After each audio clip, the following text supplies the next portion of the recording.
The following episode is dedicated to New York Fire Demons player Carmen Thorson.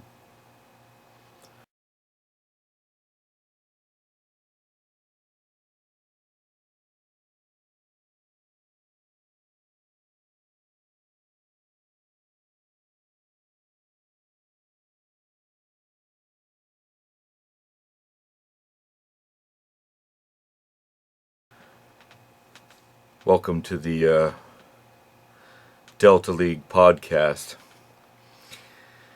Carmen Thorson was a victim of a horrific high-speed car crash. He was ejected from the vehicle and he died at the scene.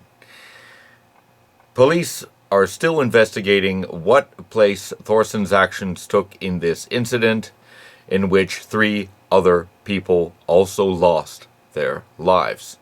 More on this later. This is the 3rd player that we have lost in the 2 seasons of Delta League, and it doesn't get any easier. The first being Atlanta Inferno's Bello Hess, and then Miami Vortex's Michael Beaton. And we've had people already retired, be paralyzed, and another banned for life, and we're only 4 weeks into this thing. I shudder to think what darkness and insanity dwells within the next 15 weeks of action, because this has been a tumultuous season already. So, let's get on with it. We're going to start out in Philadelphia, where the Shred are hosting Miami and Salt Lake City. And in this one, Philadelphia picks up the victory. Philadelphia 40, Miami 18, Salt Lake City 12. This game was late getting started to the discovery of a suspicious package. It was not a bomb, just a collection of green dildos. Now, after participating in the most penalized game in Delta League history, the Shred are back to the same old bag of tricks as Steve Fotopoulos and Ariel Vignola, who himself is accruing an impressive deck of cards, caught yellow carded in this match. The guy better watch out, because soon he's going to get the royal flush. Now, these after-the-whistle shenanigans better come to a stop before Darcy starts doing something about it. When the samurai unsheaths the katana sword, you will be cut. Now, for the Shred, leading the way, it was Jermaine Jardetsky and Suzuki Saito with 7 goals each. For Miami, it was Jamie Gilmore with 6 goals. And for Salt Lake City, it was Reggie Joagdev with 12 blocks. And in the end of this one, Philadelphia picks up the 4 points. Miami, 2 points. Salt Lake City, nothing again. Now, let's move on to Saturday, where Memphis was hosting LA and Toronto. And in this one, Memphis wins. Memphis wins the game. Memphis 40, Los Angeles 36, Toronto also 36. Memphis showed up on the court with their unfamiliar white uniforms with the gold and red horizontal stripes. This wasn't the issue. Those were pretty cool, actually. The issue was with Toronto and Los Angeles, who both wore blue. LA typically wears gold or purple. Somebody messed up the kit schedule and created this total disaster. As a result, LA went back to the dressing room and came out wearing their red and gold practice jerseys. That was just weird. Now, Last week, official Bobby Szymanski showed up drunk to a game. This week, Memphis coach Ulrich Schultz showed up visibly drunk. Last year, this guy was coach of the year. Seeing how many times this team has been beat up on the scoreboard recently has definitely taken its toll on the man. The club sent him home and suspended him for 2 weeks. Taking over will be assistant coach Floyd Mannheim. Now, LA player Marty Hagar has sported a new haircut. It's a mohawk. They're very popular this week. Hopefully he didn't cut too deep and destroy any more brain cells. Now, in this game, Clark Crepeau got a yellow card, but nobody cared. When this guy walks from his bed to the bathroom without falling, this guy gets an applause. Now, I have no idea how this guy made this team. Anyhow, Carla Winters made an appearance at this game 8 days after fracturing her second cervical vertebrae. Someone should tell her she's not supposed to heckle the ref. Old habits die hard, I guess. Now, Candy Farnetti gave a real good shove to Jerome Jalbert and gave the fans a little excitement to see which card was behind curtain number 3. Best not to play games with your career. Now, after the game, fallen Angels player Andy Traynor came out and criticized his team. He said, "We're better than this. We have had a lack of discipline and it cost us the game. And he's going to continue to cost us games until we wake the fuck up." He's right, of course.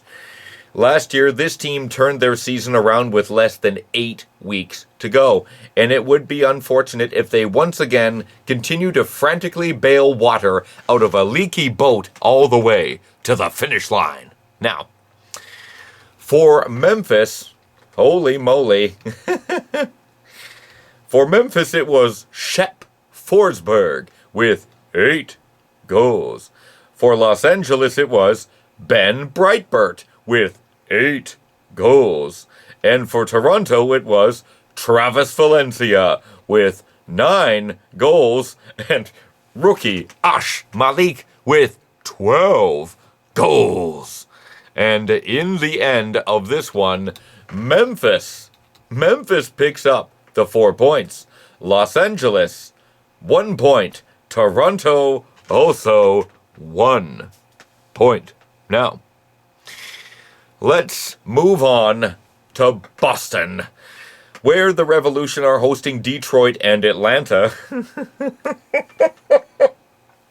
And in one of the lowest scoring games I've seen, Detroit wins again. Detroit wins. Detroit 21, Boston 16, Atlanta 15. This was a low-scoring and entertaining affair. Eduardo Steven made an appearance at the stadium because, he thought the team might need some inspiration. But he's charged with felony drug trafficking. So someone from the club thought that might be a bad look for the club, and they promptly segued him out of there. Now, the drama didn't end there, though. Mike Blythe, Mr. 17-game suspension, got involved. Don't these guys stay at home? Are they too good for their home? These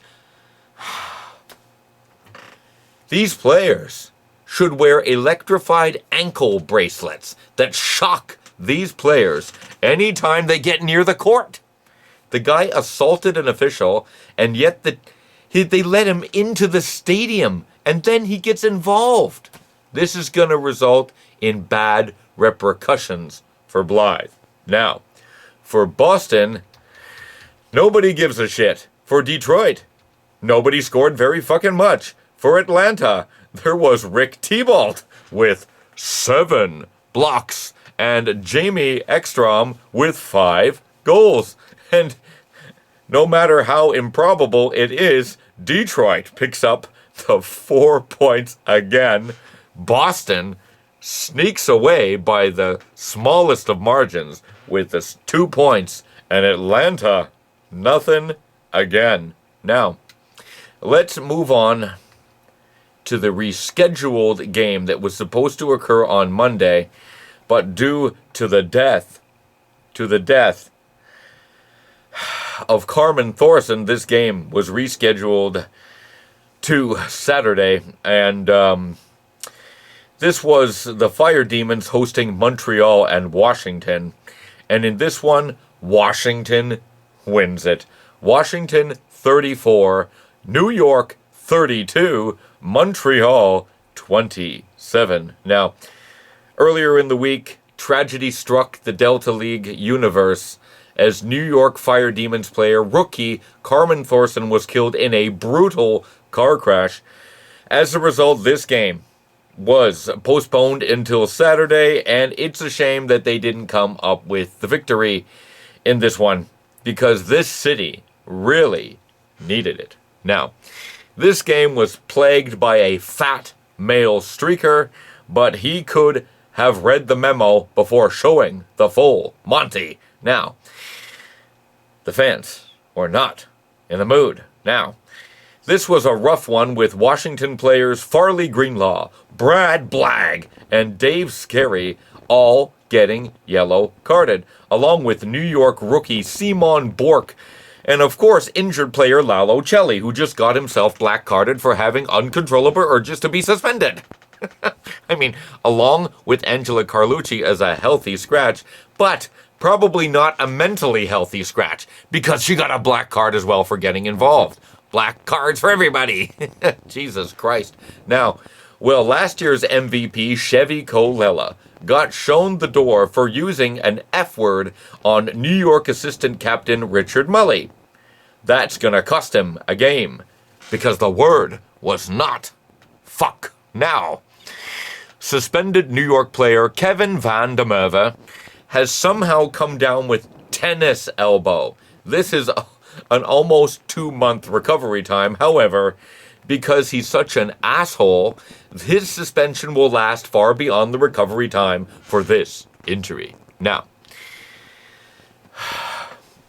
there were a contingent of fans leaving the arena before the third period ended, but those were most likely Montreal fans who couldn't bear watching their team lose again. Now, for New York, it was Mohamed Carnesale with 7 goals. For Montreal, it was Gus Partenza with 7 goals. And for Washington, it was Elix Henderson with 9 goals. And in the end of this one, Washington takes the 4 points. New York, 2, and Montreal still has nothing. Let's now move on to Seattle, where the Pirates are hosting Dallas and Denver. And at this point, Seattle and Denver were the only 2 remaining undefeated teams. And in this one, Seattle wins. Seattle 53, Denver 35, Dallas 22. Now, earlier in the week, Dallas player Corey Vignali said, "I wouldn't mind actually going to an expansion team." I mean, just 3 weeks ago, Toronto captain Travis Valencia said the same thing and took such a beating for it, he wants to be traded out of town. Let's be honest, Vignali is an average player. There's good chance he may very well be left unprotected in the draft. People are so sensitive these days. They might firebomb his house, too. Well, today, he showed up on the court with a mohawk, and not a good one. It looks like a blind guy shaved his head. I mean, the fans in Seattle once again show no mercy, and they just booed the living shit out of him. Now, Dallas player Anatoly Schaefer did not play in this game because he was concussed in the pregame warm-up when he took an errant ball to the cranium. Now, team doctors say he will be out for at least 4 weeks. Now, Dallas players, right here, Goldie Crowley, who was traded for Till Phillips in the offseason, she got carded again in this match. She got way too enthusiastic with Seattle player Corbin Womack. Corbin didn't hold back, so both of them get to live on the Yellow Submarine. Now, she's developing a pretty good reputation for herself too, and by pretty good, I mean pretty bad. Now, Corey Vignali was also carded for a trip that was honestly highly questionable, but in this highly sensitive commissioner era, you don't dare question the officials. It usually ends bad for you. Now, for Seattle, boy, Vlad Millet, 12 goals. Laurie Moss, 11 goals. Rob Donoff, 15 goals. Corbin Womack, 7 blocks. Jesus Christ. For Dallas, nobody showed up. And for Denver, it was Larry McMaster and Tully Sykes with 7 goals. And Pooh McCarthy with 16 blocks. Now, let's get to the last game. The last game of the week. And it's Vancouver hosting Phoenix and Chicago. And Vancouver comes to life. Vancouver wins. Vancouver 36, Phoenix 33, Chicago 26. Now, Phoenix player Tremaine Wolitzer has torn his ACL. He was heading towards the goal when his left knee buckled. This is a 15-week recovery. His season is finished. Now, Vancouver rookie Balbir Butker is getting his first dose of Delta League discipline as he racked up 2 yellow cards in this match, meaning he'll be watching the next game from the outside. Joining him in the Idiot Club was once again Nick Hoja. Along with him, Vancouver player Chicky Bajorski got a black card along with Chicago captain Doss Hawthorne for a nice-looking punch-up. Now, during this game, Phoenix fans assaulted a hot dog vendor and stole his merchandise. The police are investigating. On top of this, there was a tailgate party that was distributing tainted rum that was laced with LSD. The result was many people were tripping balls, and several were hospitalized. Now, for Vancouver, it was Romeo da Rosa with 6 goals. For Phoenix, it was Jake Coffin with 8 blocks, and Carlo Flamia with 7 goals. And for Chicago, it was Star Palmer, also with 7 goals, and Kipper Grimmett with 9 blocks. And in the end of this one, Vancouver takes the 4 points. Phoenix, 2 points. Chicago, deep dish pizza. Now, we're going to look at the standings. Still at the top. Seattle, 16 points. Detroit. This is still going on. 4 weeks. Detroit, 15 out of 16 points. It's remarkable. Denver and Washington, 14 points each. We got Chicago, New York, and Philadelphia with 10 points. Then we got Toronto with 9 points. Then we got Phoenix and Miami with 8 points each. Then we've got Boston with 7 points. Vancouver with 6 points. Memphis, Atlanta, Dallas with 4 points each. Los Angeles with 3 points. Salt Lake City with 2 points. And Montreal still with rien. nothing. Now, here are the goal leaders after week 4. From the top, Jesus Christ, Rob Donoff, 53 goals. He's more than 12 goals ahead of the next place scorer. Now, next is Star Palmer, Chicago, 39 goals. Laurie Moss, Seattle, 32 goals. Mohamed Carnesale, 30 goals. Vlad Millet, 29 goals. Elix Henderson, Washington, 28 goals. Cameron Baptista, 27 goals. Travis Valencia, Toronto, 24 goals. Then we have Wilt Davola, Detroit, 22 goals. Tully Sykes, Denver, 21 goals. And Ariel Vignola, Philadelphia, 20 goals. This is now the block leaders after week number 4. Jamie Ekstrom, Atlanta, 26 blocks. Harlequin Butcher, Philadelphia, 25 blocks. Reggie Joagdev, Pooh McCarthy, Alan Adam, 19 blocks. Then we got Kipper Grimmett, Chicago, 17 blocks. Romeo Da Rosa, Vlad Millet, Chip Chiozzi, Mike Brenton, Angel Malloy, 16 blocks each. And Mendoza Middleton, Miami, 15 blocks. Now, let's move on to the league news. Now, the investigation into the fiery crash that took the life of New York Fire Demons player Carmen Thorson have determined that speed was the factor in the accident that also took the lives of 3 additional people.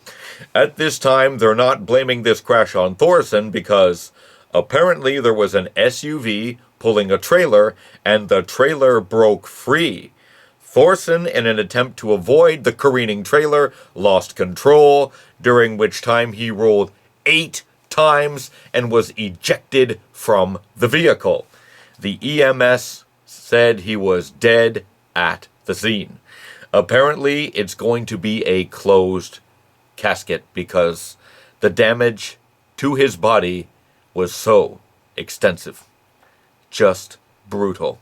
Now, Mike Blythe, who last week got suspended for 17 games, has had his suspension extended by an additional 3 games for getting ejected for the 2nd time this young season. Is this guy ever gonna play again? Now, Chevy Colella will serve a 1-game suspension for calling an opponent what the British call a cigarette. Now, these players must really like the inside of the press box. Maybe they need to take those nice padded chairs out of there and just install some whips and chains and make it less comfortable. Now, Philadelphia player Lloyd Warfield had some racy Instagram photos appear on his feed. He says the pics are not of him. Someone hacked his account and took ceaseless pictures of his junk. Now, not the first time this has happened to a player in this league. Now, Philly is full of great stories in the past few weeks. Now, another story is that assistant captain Trent Penzavelli has got his own podcast. And this week he gave some rather incendiary responses to the question of why he voted for Donald Trump. He said, "I'd vote for him for a 3rd term if I could," among other comments about liberals that I will not repeat here now. And finally, the crazy team mascots have come back into the news. This week, Vancouver team mascot Willie the Orca said, "I know who's locking all the doors to the team locker rooms. It's us, the mascots." Of course, many of the mascots themselves deny this, and it's going to be extremely difficult to find the video evidence of furries running down the hallway committing mischief. Now, in lieu of the death of Carmen Thorson, we are going to forego the mailbag for this week, and we will return next week with a super uber version of that mailbag. Now, let's move on to next week's games and predictions for week 5 before we bid you all adieu. Now, starting on Monday, it will be Phoenix taking on Seattle and Boston. And I generally like Boston as a sentimental underdog choice because on most weeks, that's fun, but not this week. Phoenix is a good team, but Seattle is an absolute juggernaut. I think they're going to steamroll these two teams, and I think we'll see a 30-goal top-to-bottom spread. Next, Wednesday, Dallas hosts Vancouver and Detroit. Now, last week Vancouver got the win, and Detroit was also the winner in a tight, low-scoring game. Right now, everyone is asking the same question. What is in the water in Detroit? I think it's lead. In 4 games, they've come out of them with 15 out of 16 possible points. I think Vancouver woke up last week, and this week Detroit is going to finish second for the first time this year because Dallas is the shits. Now, let's move on to Saturday with Washington hosting Atlanta and Salt Lake City.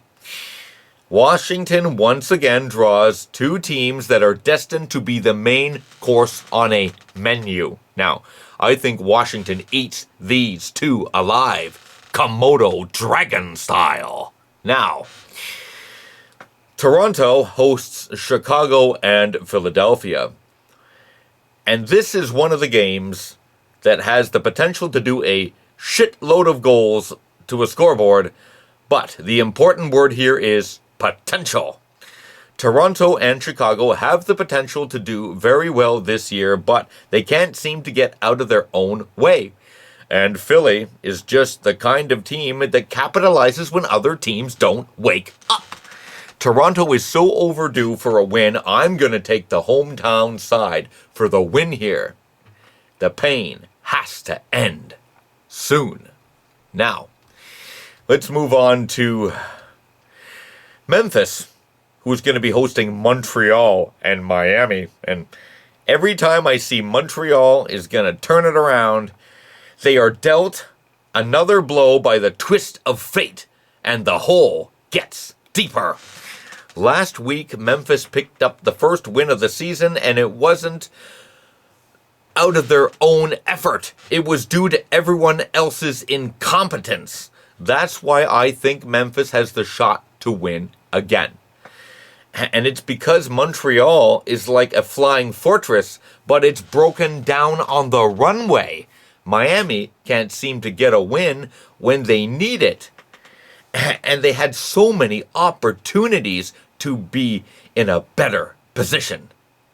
Don't get me wrong. Miami, this team is in the middle of the pack. And it's because they've got points in every single game they played. That's a reason to be very optimistic about Miami. But the ultimate celebration comes when they pick up 4 points. If I had a 3-sided coin, I would flip it. But that's how unsure I am about these 3 teams. Too incompetent to call. Now, on to the last game where Denver is hosting Los Angeles and New York. And this is a really interesting game. I think this has the potential to be the closest game of the week. A high-scoring, tight affair that I think is too close to call. Join me next week when the action continues and never stops. Rest in peace, Carmen Thorson.